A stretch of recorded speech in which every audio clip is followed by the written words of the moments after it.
All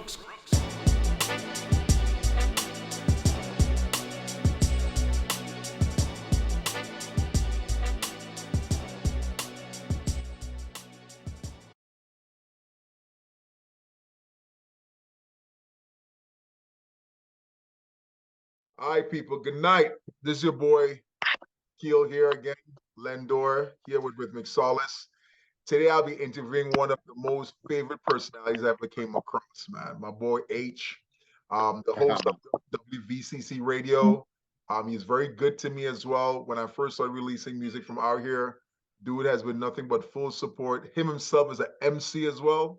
MC first, radio host second, a man of all trades. So I want you to give it up to my boy, H. What's up, man? How you? Doing good, brother. Doing good. Thank you so much for having me on your cast, brother. I've been enjoying all the episodes so far, and it's an honor to be here talking with you. I appreciate it. I appreciate it. So, as usual, I start with really simple. Like, tell me exactly where you're from, though. Okay, I know the last couple of songs that we did together, I hear your music. You see it from Florida. So, what part of Florida are you from?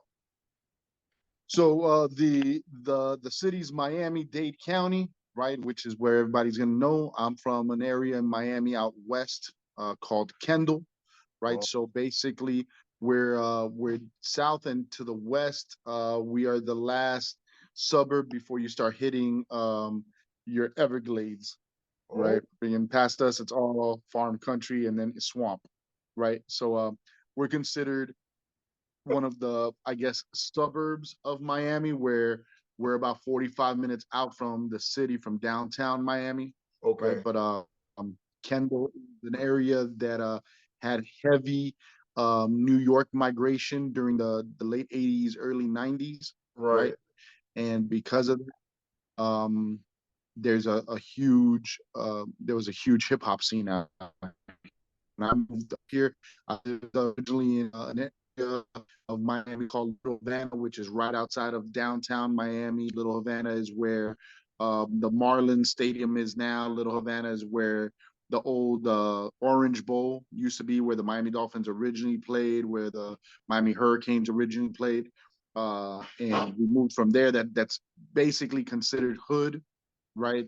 Like lower income, just that's where you move to if you're single and you don't have the money to pay for high Miami prices. You move to Little Havana, Liberty City, over town there and stuff, and it's basically considered the hoods around the city. And then so my mom moved us out west to Kendall and stuff. We got Section 8 housing, and she was able to find a really nice apartment out here. They opened up some Section 8 housing up here in Kendall.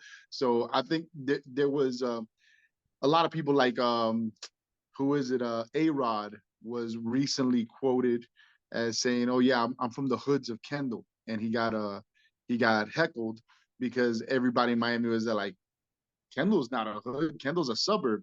But inside of Kendall, there was a little pocket, right, where I guess I guess there were a bunch of condos there that used to be owned by folks that bought their condos, and they just started renting them out for Section 8 housing. So a lot of people from the inner city that were on Section 8, and a lot of people from upstate and from New York and stuff moved to Kendall, to those apartments, and we had our own little projects in the middle of Kendall, right, which is the 152 Avenue area. And this area was full of gangs in the middle of Kendall. I remember I moved from Little Havana, where I grew up in Little Havana till the age of 15.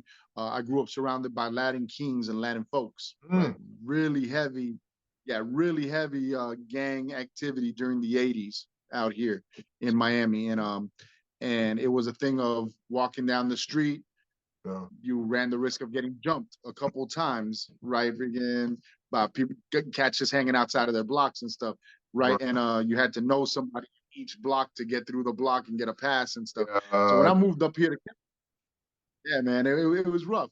And when I moved up here to Kendall, everybody owned big houses, everybody owned their own cars, and it was the first time that I saw like gangs jumping out of cars and rushing people on the street, and gang shootings and stuff. And I'm here like, yo, why so much gang activity up here where there's so many nice houses, everybody's rich up here? And it was just that little pocket of 152 it was just heavily hood, right? Nice. And that's where drugs were being sold out of there, all the crime was happening, and that's our little center of pride and stuff, the 152 Avenue hood and stuff. Okay. So at what age did you think hip hop was a thing for you? What age did you start spitting at? Like when you like what age? What time was compelling for you? So just my name is H2O. I spell it with an 8, Yeah. right? And Yeah. the reason I spell it with the reason I spell it with an 8, it's 8ch2Owins. First of all, the name H2O was taken by an artist in Atlanta from a Right. group called Y'all So Stupid. They came out I think early '90s with a song called Van Full of Pakistans, I think it was called, right? Okay. Really dope group and stuff. They were along the vein of our side of a Souls of Mischief, like Yeah. that. They were from Atlanta, and Right. one of their group members named H2O, right? So I found out about that. I'm like, oh, I can't go by H2O anymore, but I'm like, I don't want to change my name, so I just changed the spelling of it with an 8. H is the 8th letter of the alphabet, Yeah. right? Yeah. So still Okay. able to keep the H in there. And then I rock as a moniker, I rock Mr. 88, right? Because HH hip hop, right? Right. Also, I wrote my first rhyme right in 1988, Mhm. right when I Oh, was 11 years old. 11. Um, I grew up in the era of the video jukebox of Yo MTV Raps, Rap City, early Rap City with the Yeah. brother with the glasses. I'm talking before Joe Claire, right? I don't know if you remember early BET. They had a show called "Tell Me Something Good," right? Yeah. Yeah. And the Yes. brother with the glasses, I forget his name and stuff. He was like, he looked like a dork, right, with glasses and stuff. And he was the first host of Rap City and stuff. And the first time I ever got cable, like I said, I came from low income family and stuff. So when my mom finally came up on cable and stuff, one of my stepdads had a little bit of money and they got us cable and stuff. And the first day the cable man came and hooked up the box, I went and I found the USA freaking Yeah. Cartoon Express. I'm like, what? They have cartoons at all times and stuff. And then the next thing I found was the video jukebox, the box. And Yeah. the first video I ever saw was Heavy D and the Boys, Mr. Big Stuff. Oh yeah. Right, Yeah. freaking to this day, I still remember that song. Right after that was the Pee Wee Herman that came out. The doom, doom, doom, doom, doom, doom, the Doo-doo. doom, doom, doom, doom, doom, Yeah. I right? remember- The Yeah. Pee Wee Herman. Yeah. Yeah. Yeah. That's Yeah. dope though. Hey, you're a real. Yeah, man. Like you giving me right now some serious flashbacks, bro. When it comes to like early time for me in hip hop, man. That's dope. So Yeah, it's funny. I interview a lot of cats and stuff, and when you ask them that question, oh, when did you get in? What was your first influences? That's where you gauge where, without asking them, oh, how old are you and stuff. That's when you sort of get the vibe. When they say, oh yeah, I started watching like the Locks and Biggie. I'm like, okay, so you're that generation. Or if they say something like, yeah, I got into it with 50 and G Unit and Dipset. Oh, you much younger, right? way But younger, way yeah, younger. but I'm from the era. I mean, I remember seeing Rakim, Eric B. and Rakim's "I Ain't No Joke" when it first dropped, and Right. I thought that I was seeing some old school video, but I didn't know that was just dropping right there, man. With Wow. Flavor Flav in the video and stuff, doing the first dances and stuff. Um, I remember, yeah, Yeah, no, no. Yeah. that was the first TikTok dance ever, yo. Freaking I remember when Self Destruction came out with KRS and stuff. Yeah. Um, I taught that song. I brought that song to my school. Right, I went to a school called Booker T. Washington Middle School, and Yeah. they were doing a Black History Month play and stuff. Right, and I brought over there and I taught a bunch of kids the song, and we all performed the song Self Destruction right Nice. on stage and stuff when it had just come out and stuff. So I was part of that early wave of hip hop that was just catching everybody. That was, I mean, the Run DMC's the first album I ever learned from back to front was a Fat Boys and the Beastie Boys album on tape and stuff. My boy put me onto all that junk. So when I first started rhyming, I don't know why it was, but the first rap I ever wrote, right, was a song called "Blame It on the Sperm," right, and I was in middle school, right, and I just remember like the pre-hook being, and if she gets pregnant, I hope she learns. Don't blame it on me, just blame it on the sperm. And that was influenced by 2 Live Crew, yo, because I'm from Miami and that's what we were listening to out here. Freaking 2 Live Crew, freaking sex rap, booty bass rap and stuff. That's funny. That's funny. So what artists for you helped, motivate you to pick up that pen, who was your first, I like to call them rappers template, that one rapper that influenced you so much to start picking up that pen? Which one and why? So once again, writing my first rhymes at 11, you gravitate to, and especially at that time, hip hop had a really simple, cookie cutter style.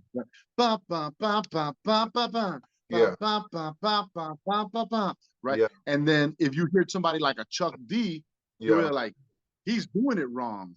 Why isn't he rhyming? Right? But no, is that Chuck was on his own. He's like, I don't want to do it like them. I want to have my own style in it. Right. But the second verse I wrote, right, was a song about blowing somebody away with my shotgun at 11 years old. That was because I was listening to Eazy-E and NWA on the video jukebox, right? And that was becoming prominent. At that time, there was a young kid called LaJuan Love, right? That had a song called "Everybody Say Yeah." Wow. Yeah. So, and he's like, it's an old school song. He's like, what is it? He's like, pull my gun, pull my shotgun when I pull up the, or something. Watch my gun smoke as I shoot up the joint. This little kid saying that, so I'm like, oh, that's cool and stuff. So I started trying to write my gangster rap rhymes and stuff. But it wasn't until a boy of mine put me on to cats like UMCs, like early Gangstar with Daily Operation, right? He blessed me with Gangstar's not Moment of Truth, Step into the Arena, Step in the Arena. That was a good project. Fantastic. Yeah. Oh, fantastic, man. What is it? When you step in the arena, you're gonna see a true leader, right? The first time I ever heard somebody talk about Islam, and I grew up Christian, so I'm here like, what is this, right? And just putting me onto so much, and then he blessed me with Tribe Called Quest's People's Instincts of Travel, and I started listening to Q-Tip, just doing the slow, easy vibe jazzy, kind of thing. Yeah. Bonita Applebum was just a lesson in saying very little and filling the space. Hey, Bonita, glad to meet you. Yeah. You miss, I must beseech you. Being with you, the top priority. Yo, super, made the whole freaking classic out of that. Just letting the beat play and stuff, right? I left my wallet in El Segundo was one of my first lessons in storytelling. Right, and it was cool from a young kid's perspective and stuff. My mom and dad went away on a month-long trip, off somewhere on an ocean liner ship. They made a mistake by leaving me home with the car to the key. So I picked up the phone, called up my man Ali Shahi Muhammad, right, and I'm here like, yo, he's telling a story about how their kids and they're dipping out in their mom's car. That's super dope and stuff. The same thing with parents just don't understand. And Will Smith, Will Smith, Fresh Prince and Jazzy Jeff, early Fresh Prince and Jazzy Jeff, fire, man. They were clean. What I loved about them, they were clean. They didn't have the obscenities. They didn't have the hyper disrespectful, hyper over sexualizing of situations. They were just all about storytelling and building a narrative, and that's what made them dope. I'm not gonna say Will Smith's joints were dope in the early '90s, bro. They were dope. Yo, man, Fresh Prince, before Fresh Prince, DJ Jazzy Jeff and the Fresh Prince. I mean, just his rhymes and I mean his cadence and stuff. He's Yeah, I think his style is where Kid and Play gets their style from, yeah. right? Sim- Without Fresh Prince, you don't have a Kid and Play because yeah, similar. they straight took it of the dance, Yeah. the dance rap and stuff, and just his smooth Fresh Prince's delivery was super smooth. The Nightmare on My Street was one of the dopest flips with the freaking with the Yeah. Nightmare on Elm Street. Da, Yeah. na, na, na, Yeah. na, Yeah. da, na, na, and telling the story of Freddy showing up in his dreams. Super dope. One of the first songs I ever memorized. And once again, this was walking, because back then we used to walk everywhere. So I Yeah. had to walk like I think it was like 7 miles with these two folk nation members, right? Right. Because they wanted to walk over to my best friend's house because they were kicking it to my best friend's older sister, right? So Okay. they're like, yo, Rudy, show me where Chris lives and stuff. I'm like, all right, mom. And so I'm here walking with these two folk nation gang members and stuff, but super cool. And they're like, yo, you know who Slick Rick is? And I'm there like, nah, who's that? And they proceeded the whole way over there, because that's the way we used to make long walks freaking seem short. We would sing songs or rap. And all the way over there, they taught me bar for bar children's story, right? Freaking by Slick Rick. And by the time that I landed over there, I could rap all of children's stories. And in doing that, they also taught me the art of building a rhyme as you were walking and memorizing and repeating the line. Okay, I got that line. Now let's stretch it out to the next line. Okay, bomb. Okay, now stretch it out to the next bar. And every time you keep repeating bar one. And then when you make bar two, you're repeating bar one and bar two. So by the time that you're by bar 16, you're repeating all of them so many times that you have it by memory. Wow. Right. And that's how I used to write my rhymes everywhere I go. Writing rhymes just became for me an act of something to do to calm down my ADHD while I was walking and stuff, a way of entertaining myself. I would just be, and I must have looked like a crazy kid walking down the street just talking to myself. But everywhere I would go, I'd be with my Walkman on, listening to beats and just formulating a rhyme in my head, man. And yeah, those early cats and stuff, and with the different styles, it helped me start forming. Okay, this is how you put a rhyme together. And then if you want to be cool, if you want to be dope, you want to stand out, then don't rhyme the fourth bar, flip it a little, right? And then Chip Fu came through with the digga digga reba, yeah, geez, and okay, now there's tongue twisting involved and the DOS effects and stuff. Oh, you can make up words and throw in commercial freaking jingles and stuff because it's great, like Tony the Tiger, right? And different things like that. You start throwing it in your arsenal and stuff, and that's what started building me up, man. When I was in middle school, I was already rocking like lunchroom, not lunchroom ciphers back then, but in P, me and my boy would just have a crowd around us just while we recited our rhymes and stuff to him. Super dope, man.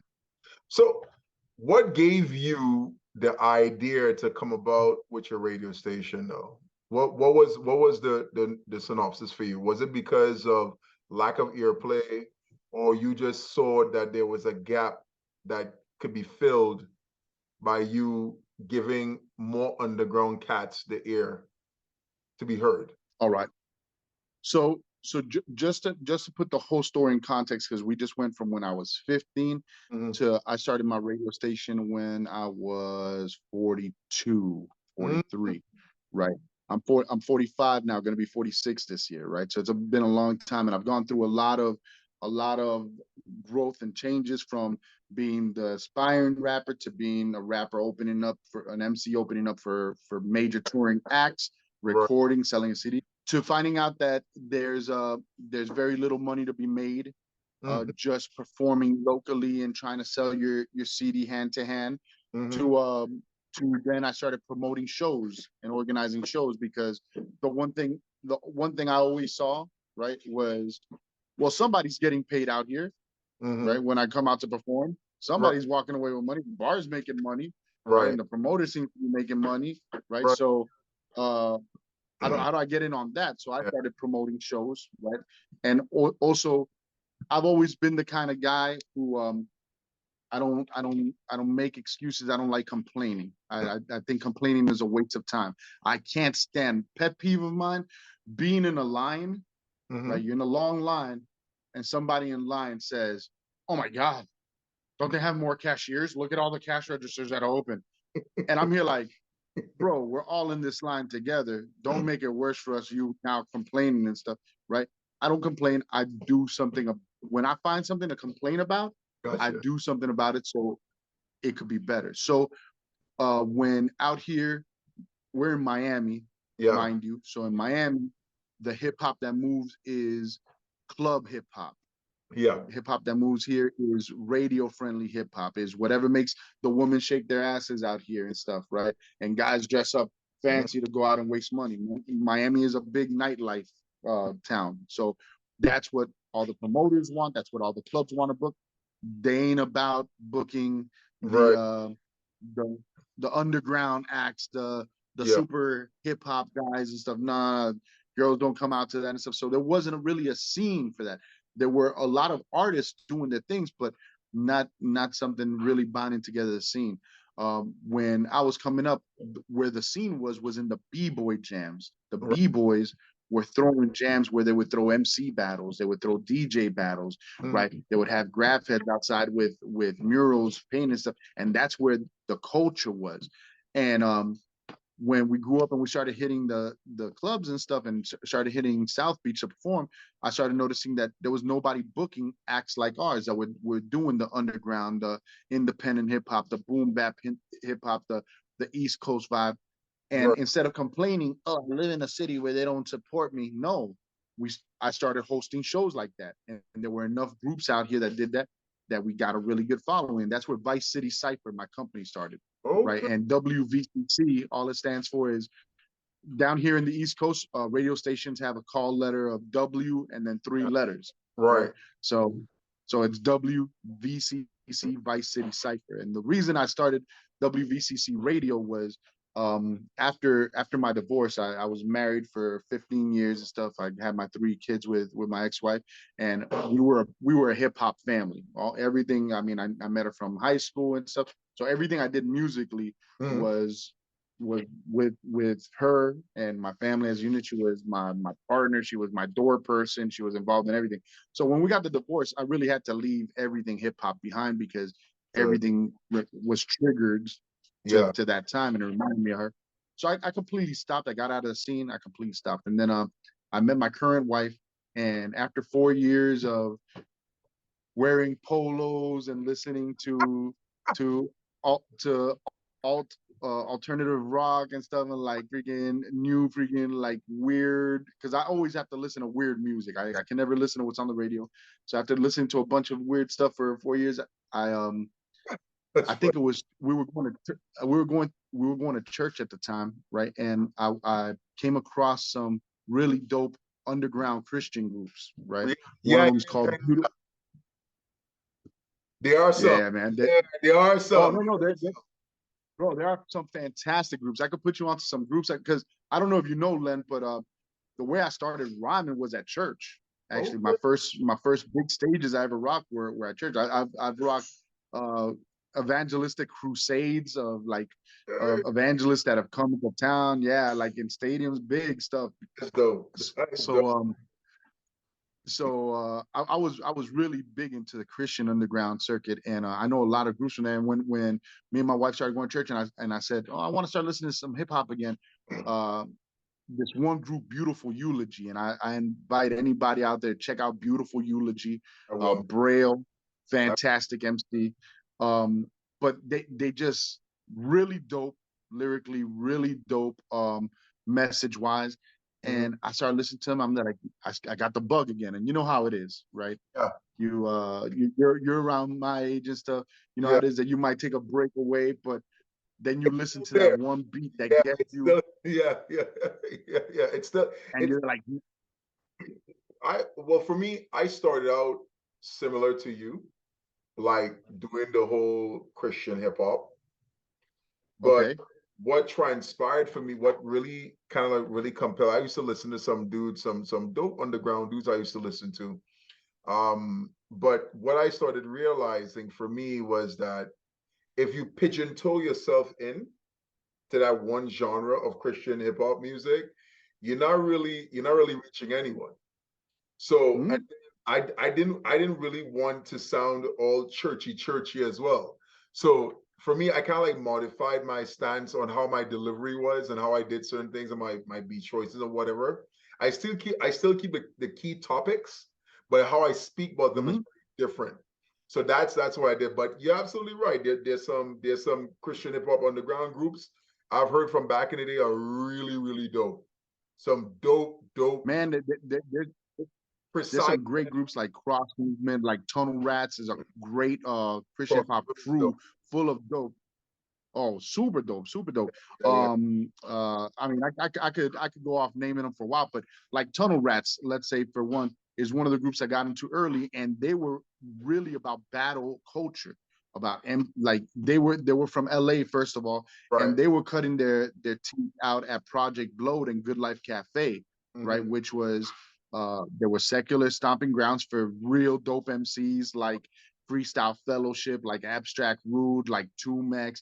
They all came out of that camp. So Right. these were some Christian cats that were going out there and had to show that Yeah. they could rhyme just as good Yeah. as the other cats. And what I learned from them was they would they would have a message in this stuff, but their whole thing was how to code it, right? Yes. So they wouldn't be like, "Oh, Yes. Jesus loves you," right? No, it would be on some. You need spiritual surgery performed Yeah. on your cardiovascular heart transplant, right? And it was some crazy like, whoa, what are they talking about? It's like, oh, the life-saving hemoglobin going through the veins and stuff. They're like, Yeah. yo, and all I'm saying is that, yo, all I'm saying is the blood of Jesus saves, right? And but if I could find a way And of coding it, it sounded fresh. that right there is the key. And I've told many artists that, bro. Like, there's nothing wrong with listening to Christian music. If you come like, there's this one rapper I listen to called Eshon Burgundy. You ever heard of Eshon Burgundy? Eshon Burgundy, Nasty, fantastic, nasty. nasty. Chip, He he just dropped a new album I think last week. If you yeah, see it, he's got yeah, a with he's a got like a with sheep a head on. yeah, yeah. That dude, when I came across him and Chip Lee, I was like, whoa. So that's so because of their influence, and then I still have a love for, of course, some of the secular music. I just merged Mhm. the two. I just merged the two and go with my old form. So I mean, you're absolutely right, H. You're like you're right. Like you just sat there in that few minutes and answered like five of my questions in one boom. That's how, yeah, in one boom. I really appreciate that, bro. Um, so I'm glad, brother, man. I'm glad I could make the interview a little bit easier with my that was long-windedness. that But was that was but beautiful. really, what I always thought, especially coming up, because when I used to tell people I was a Christian and I was an MC, they would shut me off real quick. But I grew up listening to cats like Brand Nubian, right? Yeah, Brand Nubian, all they were was yeah, a Lord. Muslim rap group, Yeah, yep. Yeah, they were right? dope. They were a 5% rap group, and nobody said, "Oh, that's religious rap. Yeah, yeah. Oh, that's Muhammad rap." Like for Christian hip hop, they're like, "Oh, you're a Jesus rapper." Yeah. Nobody says that's Farrakhan rap. No, Nope. because it's knowledge and stuff, and they were speaking and they were just dropping knowledge that wasn't out there, man. And that's what we were trying to do. But we found out you got to dress it in a way that's palpable because there's certain turn off words that are gonna turn off your audience. And really, isn't that what hip hop is? Yeah. Right? Like right now, we'll listen to young kids talk, and Mhm. we're like, look at these kids saying lit. Look at these kids saying, oh, low key or high key and stuff. But all they're doing is coming up with their own slang and keeping it going. When, No. man, we must have sounded like the only fools coming up to older people, yo. Yo, that's dope. That's dope. What is that? Yo, that's fire, son. Right? Yo, Sean, yo, what is wrong Yeah. with these guys? But it's just we made our own lingo, Yeah. right? And that's what hip hop is, man. So it was finding a way of coding it in a way that was palpable and that people could listen to. And then when they started breaking down, they could say, hold on, I think he's referencing a Bible verse in here. Hold on. Oh, what is, oh, this is much deeper.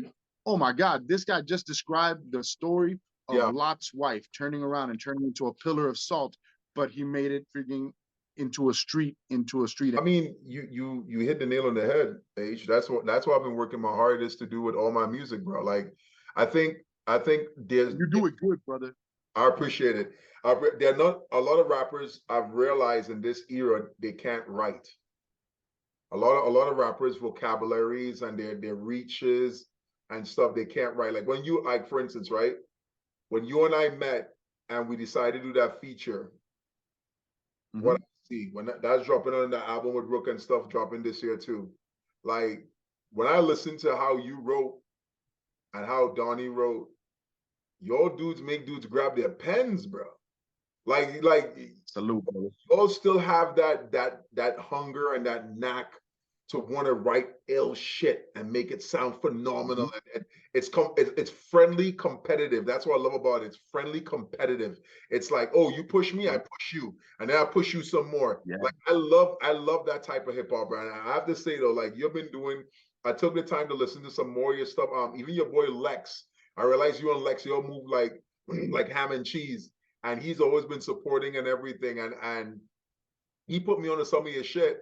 And I was like, bro, I'm like, yo, dude's doing work, bro. Like, why is it we can't hear more of this, bro? Why we can't hear more? Yeah, that's the video? Well, I mean, really, and I guess we could get into it a little bit more when we come back from the break. Yeah. But I've played my role really well in accepting, okay, maybe I won't blow up. Yeah. But one thing I am good is I'm a good spokesperson, man. I'm a good representative and promoter of things, right? I was always great at sales, and now I'm selling something I love, right? Which is hip hop in my local community and the cats who I believe in. Yeah. I believe in my pen. I take my writing super seriously, right? I know. It is my passion.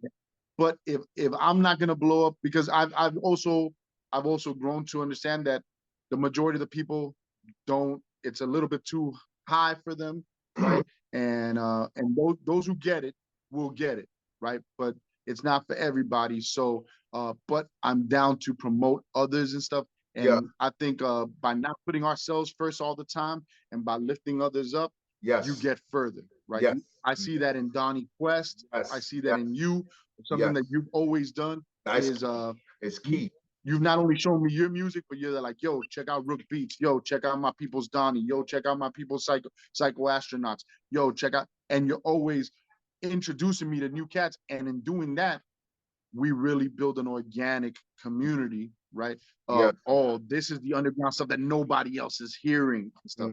And let me tell you before the break, bro, on that new Gritty, you come off freaking fantastic on that, bro. You come stepping on that like freaking every footstep is leaving an indentation in the cement, yo.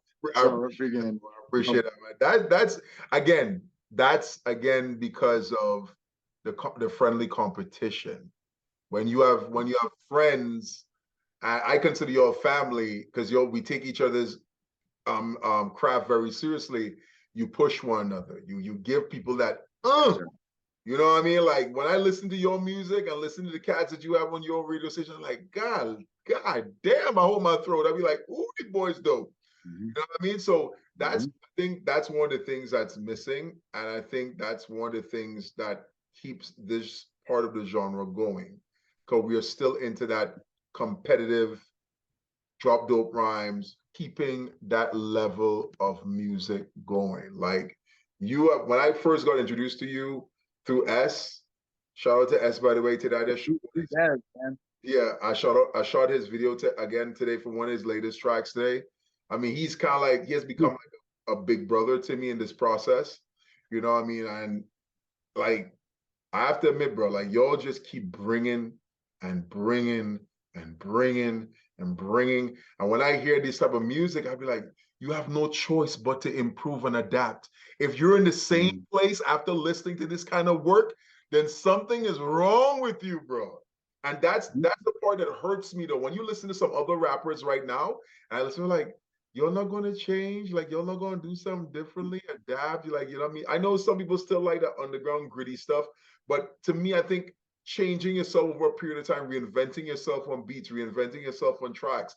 That's what I've tried to do with everything that I touch. You know what I mean? I've tried to reinvent myself and try to come with different concepts and having respect from guys like you over the border to got like a hip hop head like you and Lex and all these guys and S to say to me, thumbs up. You know what I mean? Keep on doing what you're doing. I carry that as a badge of honor, bro. Like you have no idea. I carry that. I like yo, and that's what keeps me going. Today it's snowing. I shot a video in cold today because I just love it, bro. If you guys were here, if you were here and your whole team were here, bro, we'd be shooting music videos regularly. I didn't care if it made me tired. I've been doing it We've been doing music all the time, and I like that vibe, bro. I like having that kind of unity in our craft, and it's something I really appreciate, bro. And you have really been to me a pioneer of the internet radio, the Twitch section,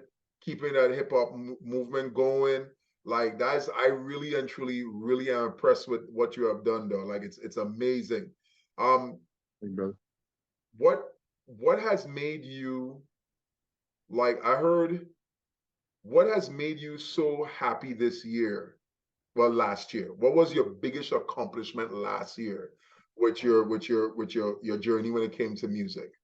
So to just rewind a little, because I didn't get to answer the question. You asked me how I got into the radio side of it. With my new wife, when I told her, hey, I want to start doing hip hop again, right?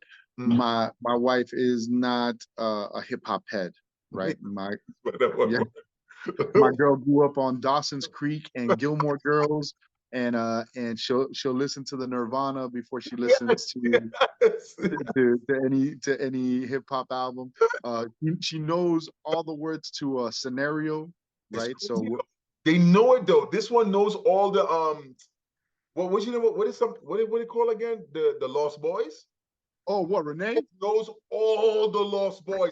I like bro, The I was ghetto love I is was the on love that we YouTube live by. yeah, I was going through YouTube and I'm hearing this because she's a beautiful short little white girl and I'm in the corner of my head, I'm like, and the Benz. I'm Yeah. like, where's that from? She said, I used to listen to this all the time. Lost Boys is my jam. I'm like, oh, okay. So yeah, they do listen. They do listen. Yeah. No, the couple tracks that made it to them and stuff, they know. But yeah, as far as hip hop culture, Yeah. she just didn't grow up around it and stuff. So when I told her, hey, I think I'm the first thing I started writing was a Christian album and stuff. Me and my man Mike Sessions, he goes by now. At the time, he went by RNF. We came out with an album called Debt Free, Sackcloth Swagger. And you could still find it out on Bandcamp. If you type in Debt Free Sackcloth Swagger, you'll find it there. And at that time, I was heavily involved in my church. And I said, okay, if I'm going to put out something, I'm going to put out something with the message and stuff. And I just wanted to put out music that I could listen to with my kids in the car, and that maybe one day it could serve as a message to my kids of, hey, you could always come back to your faith if ever you walk away. Because it was like my album about coming back to my faith. Yes. So what happened was that I recorded that and I got the bug really bad. And then it was a trigger for me, right? I had this album now and I wanted to hear it. And I heard it over and over again. And I said, but I want to hear it high because I used to smoke a lot. So I went over to my cousin's house and stuff, and he smoked me out. And I came back and I listened to it. I'm like, oh, wow, it sounds so dope. And I started writing.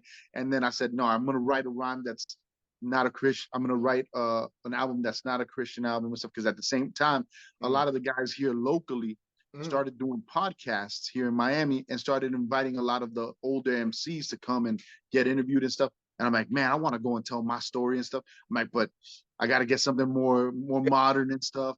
And at that time, all I was doing was smoking bud in my garage and being on YouTube or Spotify and listening to all the new hip hop that was coming out. And at that time, I got into the whole Griselda movement.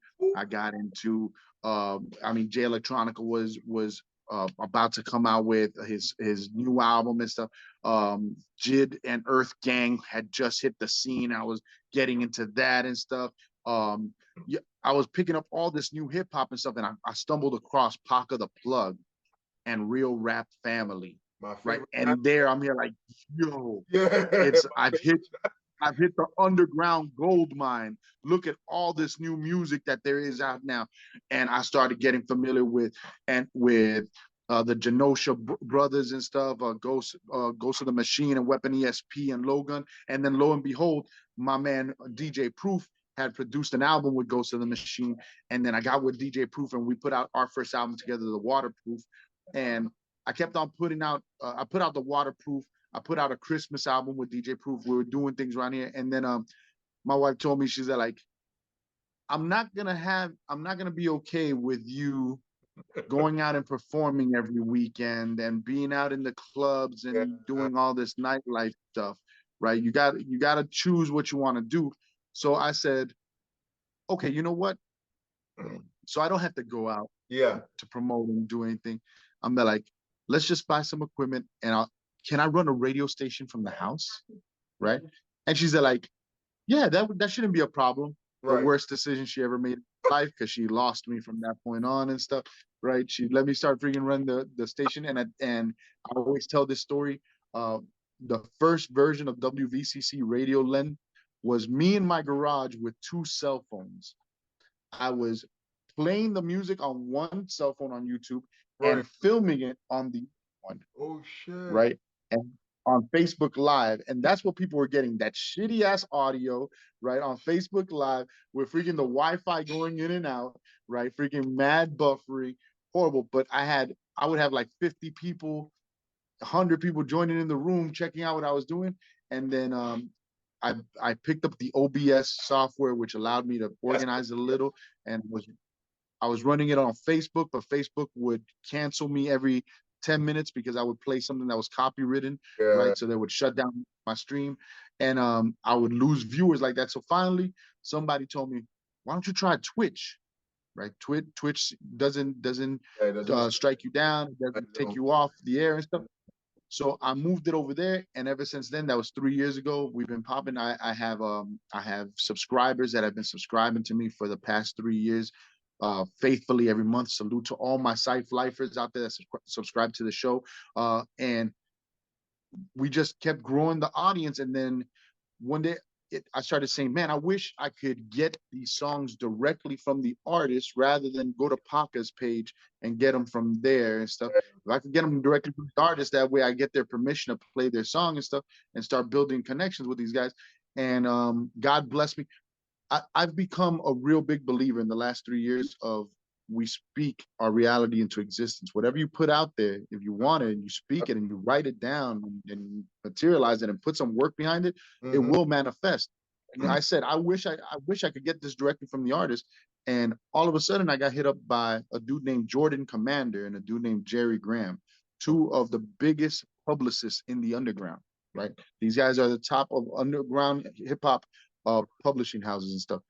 They've been working, Jordan Commander, salute to Jordan, ran his own hip hop magazine for years. I think for 15 years, ran his own hip hop magazine completely himself, and made all these connections with all these artists and with all these labels and DJs and stuff.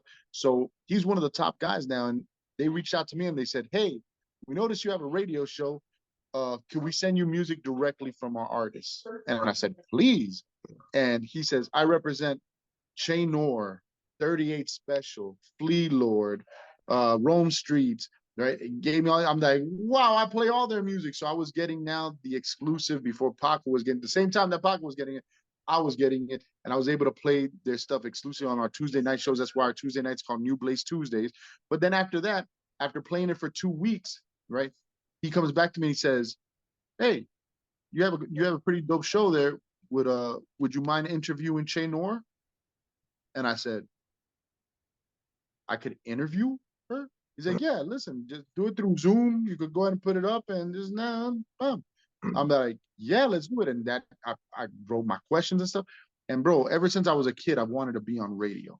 Ever since I was a kid, I've wanted to talk to these artists. And I get to live out my dream now of hosting a radio station that for me, it's official as hell. I listen to other radio stations. I tune into others to show them support. And a lot of times I'm sitting there, they're like, bro, you guys aren't playing what we're playing, man. You guys aren't. And like the other day, I was listening to my boy's Excitement Radio, and he's like, yo, new artist, Great God. And I'm like, I've been playing Great God for the last 2 years, man. He's like, Great God is fantastic. He's like, you know about him, H? I'm like, yeah, we've interviewed him. And so he's like, you've interviewed.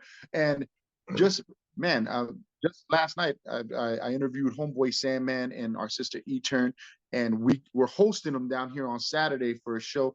I'm in the middle of being somebody who's providing that underground scene that I always wanted in my hometown. I've made it happen here, and it's just by the grace of God and by putting your good foot forward and pursuing your dreams, man. And I think I do a pretty good job with my interviews, with my representation, and everybody who comes by our show always tells me, yo, you have a fantastic ear for the underground hip hop. You have a fantastic playlist, and I take pride in that, bro. I'll be real with you though. No one is doing it like you though. Like I've listened. If anyone else I think could come close to you though, is these guys called Super Heavy Duty Podcast. They're on Instagram. I love them, bro. Like the topics they speak about is beautiful, but no one is really doing it like how you doing it right now though. And that's one of the reasons why. Are you talking about heavy duty tough work with Blueprint and super and I think they're called Super Heavy Duty. Let's hold on. Super. I think they call them Super Heavy Duty. I'll let you know right now what they are. Super Heavy Duty Podcast. Let me see. Super Duty Tough Work. That's their name. Heavy Duty Tough Work. That's with Blueprint and Illogic. Yeah. Yeah, man. The brother Blueprint freaking drops out of this world, bro. Out of this world, bro. Like I got introduced to them through S. And I was like, bro, these dudes are the masters, bro. Like they understand how to come with a good show. And you have what I've loved what you have done. You have created that same excitement in your work. You're a very energetic dude. You're a no boss hold kind of guy too. You say it as if it's trash or it ain't good, if it ain't all that. I really appreciate that. And the kind of dudes I've met through you, who I've done music with, and the people who listen to, like, when we got our first, at least my first song that I released here was Dopamine. And we got Essence right in the background, and all those other dudes, whatever. And Packer the Plug took it. He didn't even, when I sent it to Packer was like, bro, I'm not even charging you for this, bro. This shit is just fire. So yeah, so when he did that, and then after you took it, and then you and S put me on, I was like, yeah, we got some good here. I told my boys back home, we got some good here, bro. Like these dudes, if what we did was trash, they would tell us it's trash. They wouldn't even put it on their page, it was trash. But I have to say though, I am behind you 100 and everything %, because giving an outlet to artists who just, some of us just do it just because we love it, bro. Like I love writing, I love recording, I love putting together stuff, because one, it's a release, and two, to hear people like you who are like a huge hip hop head could sit down and take the time to listen to our music and be like, yo, Len, like what you just said, that new Gritty joint, like that new Gritty joint was, my boy Donnie just told me, yo, just throw a verse on that. I just, okay, cool, I'll put someone, and then you message me back and you're like, yo, you went dummy on this, bro.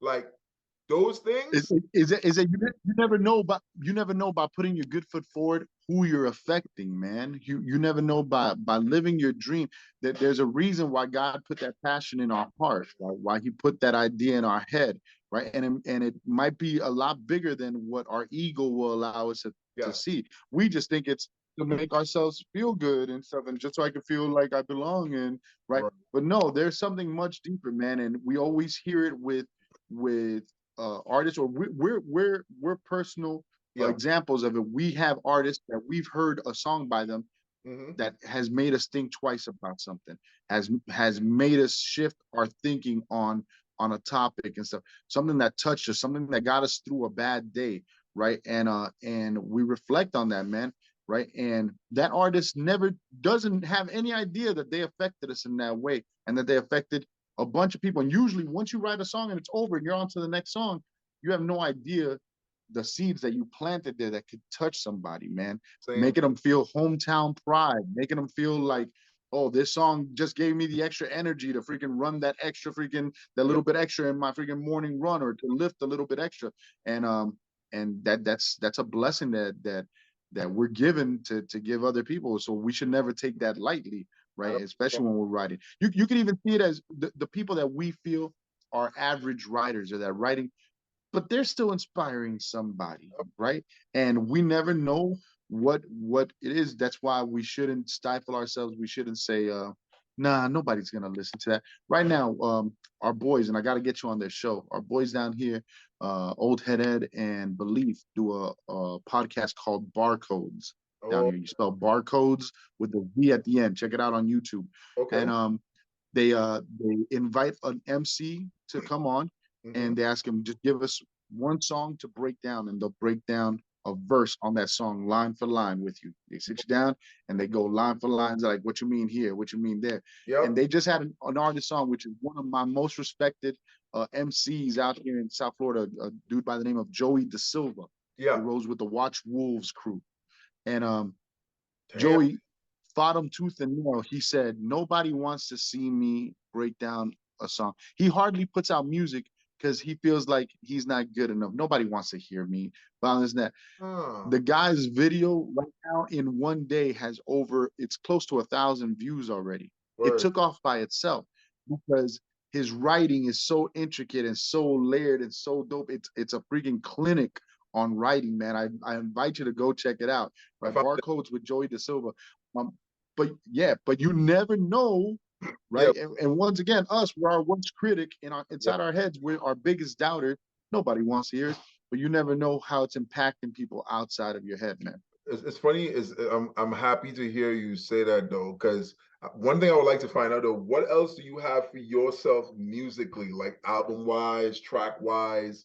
What is H bringing to the table besides giving us those dope host vibes and promoting our music? What he is doing for his personal projects?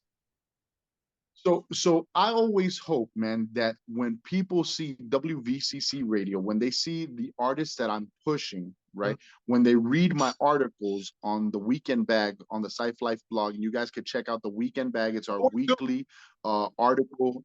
Okay, you want to jump into that later, but I'm hoping that when people see the level of hip hop that I offer, that Yeah. they can say, "Hold on, I want to hear this guy rap. If this guy raps, I want to hear what he's got to say because he's on some shit. He's got good taste in hip hop. He's on that higher echelon shit. So he must come." And there's nothing I hate worse than when an MC is surrounding himself with all these cats, and then you hear him, they're like, "No, you're super whack," right? And I hope that when they hear me, they're like, "Oh yeah, this that," right? So what I always try to do is let everything that surrounds me paint the picture what it is, so that then, because everybody can tell you I rap. Here's the link to my song. Can you check it out? Right. We've all had that dude slide in our DM and say, "Hey, got a new song out. Please press play and stuff. Let me know what you think." Bro, nobody's gonna listen to that. But when you see, no, everything this guy is freaking about is dope. His stuff, his freaking gear is dope. He's quirky. His stuff, his freaking quotes are mad. His posts are mad unique and stuff. Yeah, let me check this out. No, For everybody out there right now, you can go to Bandcamp, spell it HCH2. It'll come up H2O. And I got an album with DJ Glip Styles, which is one of our heroes, man. If you want a brother who puts down a great mix every week, all DJ Glip Styles on live. Mixcloud, you could find him every week. He lays down about 2 or 3 mixes a week. Fantastic hip hop this man spins. Fantastic R&B. Fantastic smooth vibes and beats. Yo, the brother is a beast. He's been doing it for years, and his ear for hip hop is fantastic. He's also a dedicated producer, and me and Glib Styles put out an album together called Southern Comfy. That is out right now, still freaking making waves.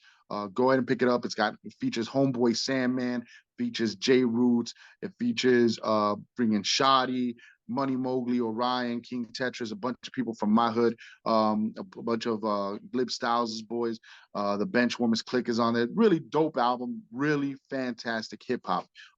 And when people here, like the most disheartening thing for me when I dropped the Southern Comfy album and the Waterproof album with DJ Proof was the the most uh the most common critique I would get was, oh, you do that old school rap really good, right? Oh yeah, you got that 90s style really down pack. I'm like, Listen, but man, you guys. listen, I'll be honest with you, H.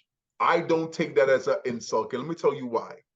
Because just the other day, but when we get off of this, when we sit down to a private, I want to run some shit by you. You want to hear it. But anyway, the other day someone sent me a message. They said to me, you know, your style is really old school. Or so I was like, what you mean old school? Or oh, you have that Tribe Called Quest type of vibe, the hieroglyphic type of vibe. And I'm listening to this person like, if you think that is old school, then you really need to go sit down and study what hip hop is, bro. Yes. That is not old school. Yes. That was the golden era. That was before time. Exactly. Yes, man. That's golden era, man. Souls of Mischief. I grew up on those dudes, bro. Das Effects, Bush Babies. That's my era, bro. And and they did this to me. You know what I mean? So when I hear people say old school, I'm like, if you know what old school is, go look at guys like BCB, Como D. Them guys, hip the her, a hip the her. Yeah, you're right. Yeah, man. Stick up, freaking dad freaking. Yeah. That's old school, but no, by all your product I've heard has no stretch of old school, bro. You're on the cusp of where I am when it comes to the style. Like you're into that whole hieroglyphics, Das Effects meets Bush Babies meets the Lost Boys. Like that's the era that you and I come from, and I appreciate that all together. And the funny thing is, I'm looking at it's actually making a return because if you look at man. it's making a huge return. If you look at Griselda and all these dudes, they're bringing it back slowly. They're bringing it back, and I want it to come back because you know what? I'm tired of listening to this garbage every time. Listening to these trash rappers, bro. Donnie, during the pandemic, when the versus battles were really big, did you watch the KRS versus Big Daddy Kane versus? Yes, I did, sir. Yes, I did. Yes. So KRS brings out Buckshot Shorty and stuff. Buckshot Shorty comes and walks up to Kane and freaking like he's gonna diss him and stuff and gives him that stuff. But Kane comes out with the Juice Crew with freaking Craig G and Master Ace. Yeah. And bro, Master Ace is a beast. Look just as young and on point because that brother has not stopped performing. He has not stopped touring. He has not stopped writing and making good hip hop.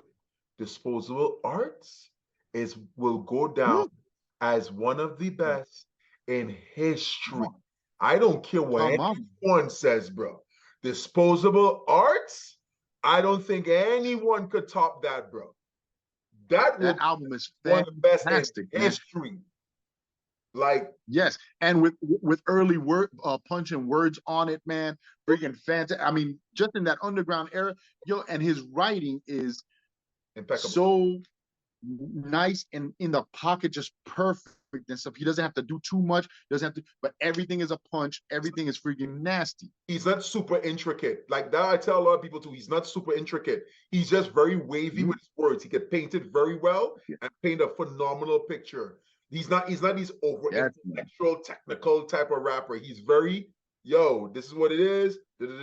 Like that song he did with he has a song Disposable Arts where there's a skit before where he's telling the girl he's going up north, I think to some new school or whatever. The way how he did that album, like it was like a movie, it was like a show or radio station, and then the white boys, like out of this world, bro. That's how I try to make my projects, bro. That's how I try to make it. Like Master Ace, to me, no one tops that, bro.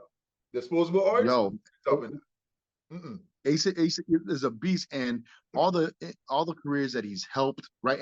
But once again, it's because of sticking with it, right? And luckily, we've stuck with it, haven't sold out, haven't tried to change our styles to sound trap or anything. So now when it's coming back around, we sound like seasoned vets. And when they hear us, they say, oh, this guy does it right. Yep. This guy fucking sounds Yep. authentic, right? Yep. And that's what I try to do. Me and Glib Styles make that kind of music. You'll be happy to know I just received a new pack from Glib Styles, 5 beats. We are working on the Southern Comfy 2, So Calm 2 is coming out. Me and Proof have the Waterproof 2 album almost done. Me and Eckham, 1536, Right. our native slang. We Mm-hmm. have our native slang album, second native slang album already done. Our first single with cuts by Tone Spliff is about to drop everywhere. Next month we have it on XP the Marksman's compilation album that he's taken to Europe. He's taken a compilation album to Europe to give away for free to people. He's doing I think it's a whole month tour in Europe where he's just hitting up different cities and stuff, and he's giving away this album for free. And we got a song from Native Slang and a song from Southern Comfy on there, and just to be able to get our music in the hands of people over there that are gonna listen to it because it's a free album and stuff. It's a really good look, man. So finally, after the slow grind of trying to do it locally, trying to get your CD into the right hands, and right, I've found out that by putting other people on, by playing other people's music and putting them before myself, yes, God or life or karma or whatever it is has come full circle around and blessed me to where now all the DJs that I send music to for my artists, right, will gladly play my music because I've put them onto such good music. All the artists that I've played their music on my show will gladly buy my albums because I did something for them, right? And these are the artists and their fans that love real hip hop. So I'm not just throwing it against the wall and seeing what'll stick. I'm getting it right to the demographic that I wanted to, those real fans. So it worked full circle, man. And I would encourage anybody to do that. If you want to get ahead in whatever career, ask what you can do for others first. Absolutely. And you'll see the doors open. I agree. And the funny that you said that, there's a guy who's, I don't know if you heard of Dr. Monroe. Dr. Miles Monroe was a preacher from Bahamas. I read his books a lot. And what you exactly what you said, this is a book, exactly what. Oh man, I love him. Yeah, Dr. Miles Monroe. Exactly what Miles Monroe, yeah, I love him. Yeah. Exactly what you said is exactly what he said. He said when you serve others, you will see how it comes back to you. And I have to admit, bro, I learned that from Miles Monroe when I was 13 years old. That man said a lot of people, when I still remember the sermon to this day, he said a lot of people see leadership as a pyramid and they think they're at the top of the pyramid. And everybody's under you, serving you, right? As a leader, they're following you. He's like, that's not what leadership is. Leadership is an inverted pyramid where you're at the bottom carrying everybody. That's true leadership, right? And when you do that, people will follow you because of your servant's heart. People don't follow somebody just because they say, go this way. No, they follow somebody who they see is in the trenches with them. They see is in there getting dirty with them, man. Oh, Miles Monroe, man. Yo, it's fantastic that you just shared him, man. That's dope. He's been my mentor for like going in for years now. And my wife buys his books for me and stuff like that. And I'll tell you something, bro. That's why I am the reason why I still pick up this pen and still write is because people like you, people like you who never tire, you never gave up, you never said, you know what, I don't feel like doing it today. Like, I won't lie to tell you, bro, I've come across some rappers out here. I ask myself sometimes, why you rap, bro? Like if I have to chase you for something that should be fun, why do you rap? Why do you do it? Like, you know what I mean? And if you don't, if it doesn't make you spring out of your bed to do it, then I guess probably you shouldn't be doing it. You know what I mean? You shouldn't be doing it at all. So, but I'm gonna wrap it up here, brother. I thank you for giving me this time to get to know you even way better. I thank you for giving me your history. I thank you for all your kind words. I hope to be that person next to you when it comes to this journey of hip hop, that you could always touch my shoulder and say, brother, I need this from you. Once it's in my power, I give it to you. Like, that's the kind of person I hope to be when it comes to being a soldier with you in your music, bro. I have nothing but gratitude for you, bro. Nothing but gratitude. Thank you. Yo, Len, it goes back the same way, brother. And I was gonna tell you, we live in a beautiful age, man, where you had said, man, if you and your crew were up here, we'd be filming videos all the time. We'd be, but what's beautiful, man, is we live in an era where, brother, you, me, Glib Styles, Ez, Donnie, right? My people, Mm-hmm. we're like a crew Yeah. that lives in different states. All your brothers in Barbados and in Africa and stuff. Yep. We're a crew that's loosely connected and stuff, right? Mm-hmm. Because of this internet, because we could go ahead and float songs, and because we have that mutual respect. We're basically like the kids who went to the same high school together, the same or lived in the same neighborhood and gravitated to each other. And that's one of the beautiful things that we see in hip hop all the time, that like energy attracts like energy, man. And you putting your good foot out to create has attracted the right people around you, mentors like Ez. Me putting out my good foot to start a dope station has brought me brothers like you, like Donnie, like Glibs, like everybody that Glibs rolls with, Reese Tanaka. And yeah, man, let's keep carrying this flag and stuff. Yep. And if life has tagged us to be the new native tongues, then let's go, brother. I appreciate that, buddy. I appreciate it.